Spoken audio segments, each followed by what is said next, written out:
हम कथा सुनाते राम सकल गुण धाम की। हम कथा सुनाते राम सकल गुण धाम की।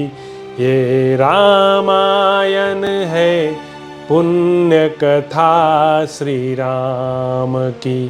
ये रामायण है पुण्य कथा श्री राम की। जम्बूदीपे भरत खंडे आर्यावर्ते भारत वर्षे। एक नगरी है विख्यात अयोध्या नाम की। यह जन्म भूमि है परम पूज्य श्री राम की। यह जन्म भूमि है परम पूज्य श्री राम की। यह रामायण है पुण्य कथा श्री राम की। यह रामायण है पुण्य कथा श्री राम की। श्री सीताराम चंद्राभ्याम नमः। श्रीमद् वाल्मीकीय रामायण भारत का स्वर्णिम महाकाव्य। अयोध्या कांड 14वां सर्ग। कैकेयी का राजा को सत्य पर दृढ़ रहने के लिए प्रेरणा देकर अपने वरों की पूर्ति के लिए दुराग्रह दिखाना, महर्षि वशिष्ठ का अंत, पुर के द्वार पर आगमन और सुमंत्र को महाराज के पास भेजना, राजा की आज्ञा से सुमंत्र का श्रीराम को बुलाने के लिए जाना। इक्ष्वाकुनंदन राजा दशरथ पुत्र शोक से पीड़ित हो पृथ्वी पर अचेत पड़े थे और वेदना से छटपटा रहे थे। उन्हें इस अवस्था में देखकर पापिनी कैकेयी इस प्रकार बोली। महाराज, आपने मुझे 2 वर देने की प्रतिज्ञा की थी और जब मैंने उन्हें मांगा तब आप इस प्रकार सन्न होकर पृथ्वी पर गिर पड़े, मानो कोई पाप करके पछता रहे हों। यह क्या बात है? आपको सत्पुरुषों की मर्यादा में स्थिर रहना चाहिए। धर्मज्ञ पुरुष सत्य को ही सबसे श्रेष्ठ धर्म बतलाते हैं। उस सत्य का सहारा लेकर मैंने आपको धर्म का पालन करने के लिए ही प्रेरित किया है।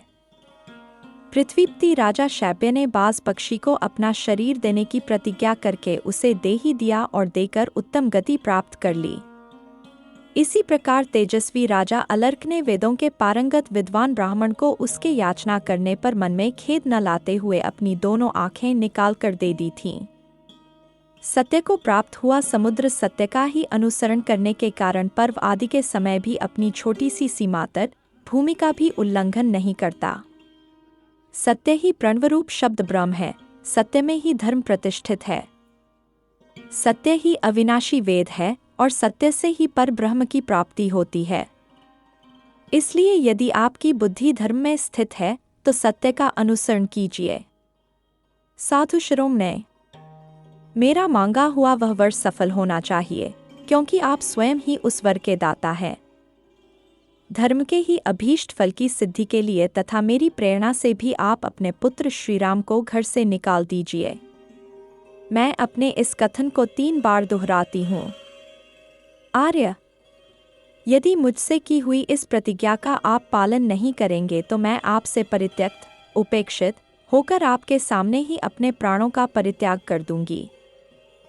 इस प्रकार कैकेयी ने जब नियशंक होकर राजा को प्रेरित किया, तब वे उस सत्यरूपी बंधन को वैसे ही नहीं खोल सके, उस बंधन से अपने को उसी तरह नहीं मुक्त कर सके जैसे राजा बलि इंद्र प्रेरित वामन के पाश से अपने को मुक्त करने में असमर्थ हो गए थे। 2 पहियों के बीच में फंसकर वहां से निकलने की चेष्टा करने वाले गाड़ी के बैल की भांति उनका हृदय उद्भ्रांत हो उठा था और उनके मुख की कांति भी फीकी पड़ गई थी। अपने विकल नेत्रों से कुछ भी देखने में असमर्थ से होकर भूपाल दशरथ ने बड़ी कठिनाई से धैर्य धारण करके अपने हृदय को संभाला और कैकेयी से इस प्रकार कहा। पापिनी, मैंने अग्नि के समीप इत्यादि वैदिक मंत्र का पाठ करके तेरे जिस हाथ को पकड़ा था उसे आज छोड़ रहा हूँ। साथ ही तेरे और अपने द्वारा उत्पन्न हुए तेरे पुत्र का भी त्याग करता हूँ। देवी, रात बीत गई। सूर्योदय होते ही सब लोग निश्चय ही श्री राम का राज्याभिषेक करने के लिए मुझे शीघ्रता करने को कहेंगे। उस समय जो सामान श्री राम के अभिषेक के लिए जुटाया गया है, उसके द्वारा मेरे मरने के बाद श्री राम के हाथ से मुझे जलांजलि दिलवा देना, परंतु अपने पुत्र सहित तू मेरे लिए जलांजलि न देना। पापाचारिणी, यदि तू श्री राम के अभिषेक में विघ्न डालेगी तो तुझे मेरे लिए जलांजलि देने का कोई अधिकार न होगा। मैं पहले श्री राम के राज्याभिषेक के समाचार से जो जन समुदाय का हर्षोल्लास से परिपूर्ण उन्नत मुख देख चुका हूँ, वैसा देखने के पश्चात आज पुनः उसी जनता के हर्ष और आनंद से शून्य नीचे लटके हुए मुख को मैं नहीं देख सकूंगा। महात्मा राजा दशरथ के कैकेयी से इस तरह की बातें करते करते ही चंद्रमा और नक्षत्रमालाओं से अलंकृत वह पुण्यमयी रजनी बीत गई और प्रभात काल आ गया।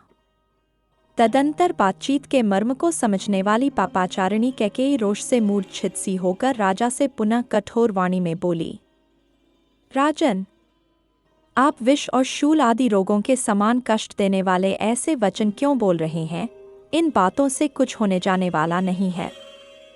आप बिना किसी क्लेश के अपने पुत्र श्रीराम को यहाँ बुलवाइए।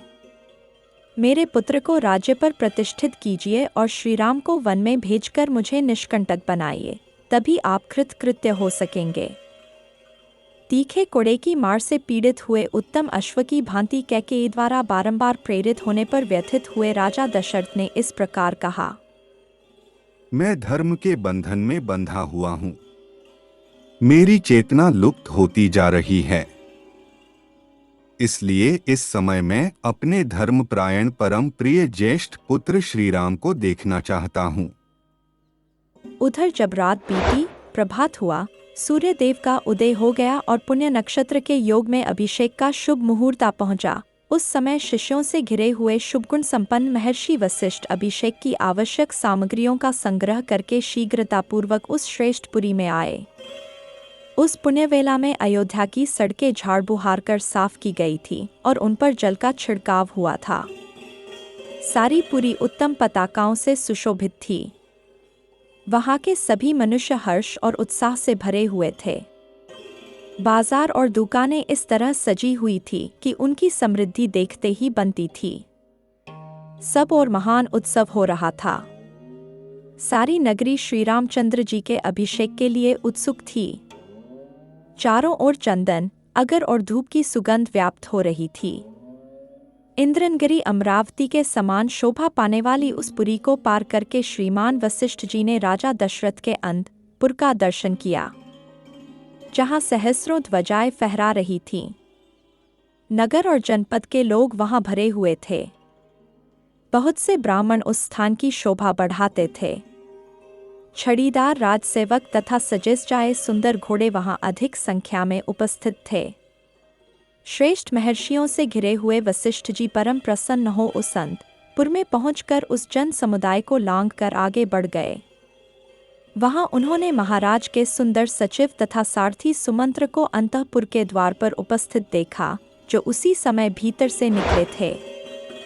तब महातेजस्वी वशिष्ठ ने परम चतुर सूत पुत्र सुमंत्र से कहा, सूत, तुम महाराज को शीघ्र ही मेरे आगमन की सूचना दो।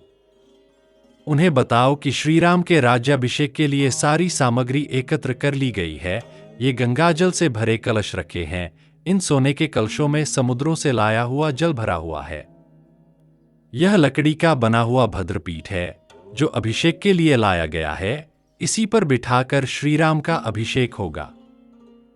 सब प्रकार के बीज, गंध, भांति भांति के रत्न, मधु, दही, घी, लावा या खील, कुश, फूल, दूध, 8 सुंदरी कन्याएं, मत्त गजराज, 4 घोड़ों वाला रथ, चमचमाता हुआ खड्ग, उत्तम धनुष, मनुष्यों द्वारा ढोई जाने वाली सवारी, पालकी आदि, चंद्रमा के समान श्वेत छत्र, सफेद चवर, सोने की झारी, सुवर्ण की माला से अलंकृत ऊंचे डील वाला श्वेत पीतवर्ण का वृषभ, 4 दाढ़ों वाला सिंह, महाबलवान उत्तम अश्व, सिंहासन, व्याघ्रचर्म, समिधाय, अग्नि, सब प्रकार के बाजे, वारांगनाएं, श्रृंगारयुक्त सौभाग्यवती स्त्रियां, आचार्य, ब्राह्मण, गौ, पवित्र पशु पक्षी, नगर और जनपद के श्रेष्ठ पुरुष, अपने सेवक गणों सहित प्रसिद्ध व्यापारी, ये तथा और भी बहुत से प्रियवादी मनुष्य बहुसंख्यक राजाओं के साथ प्रसन्नतापूर्वक श्रीराम के अभिषेक के लिए यहाँ उपस्थित हैं।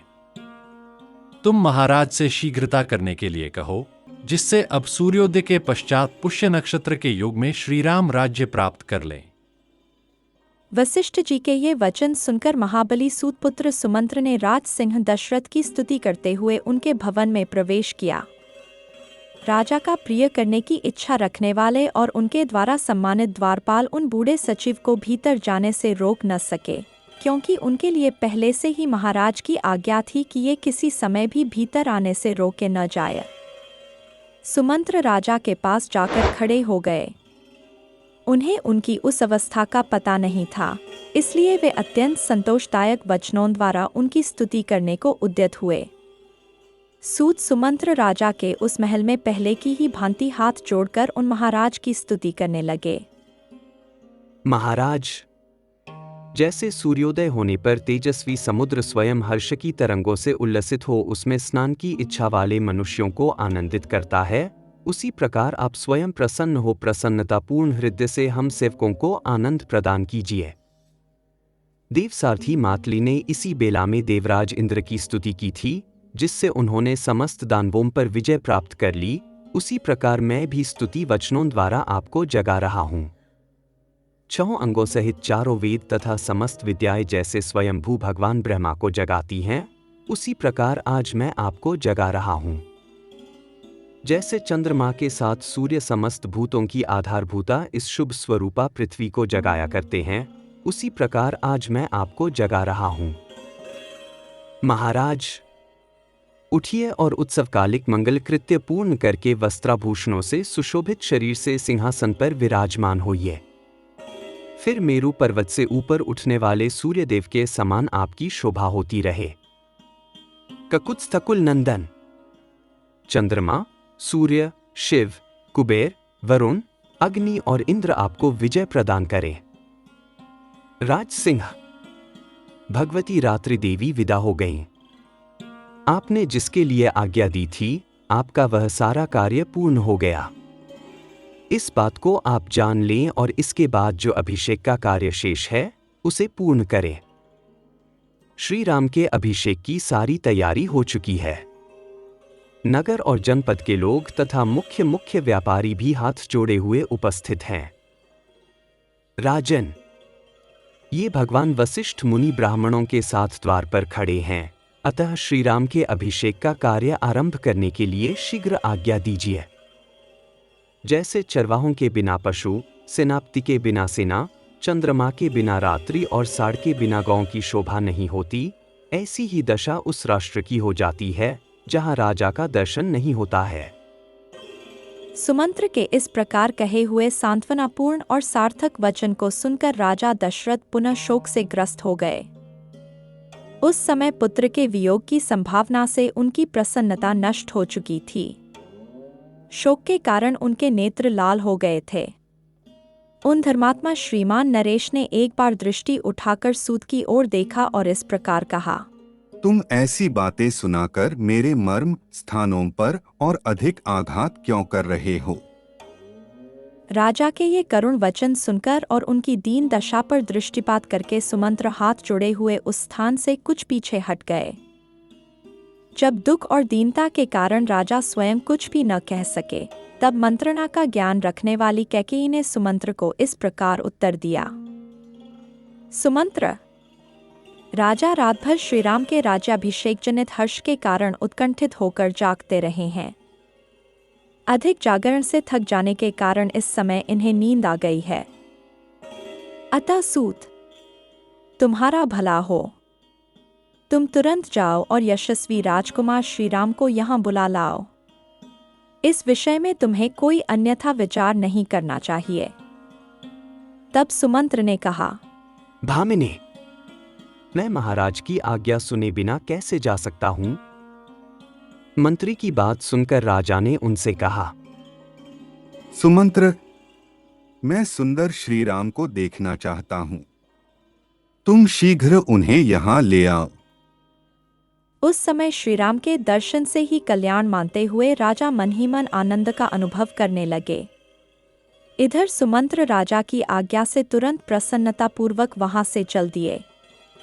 कैकेयी ने जो तुरंत श्रीराम को बुला लाने की आज्ञा दी थी, उसे याद करके वे सोचने लगे, पता नहीं यह उन्हें बुलाने के लिए इतनी जल्दी क्यों मचा रही है। जान पड़ता है श्री रामचंद्र के अभिषेक के लिए ही यह जल्दी कर रही है।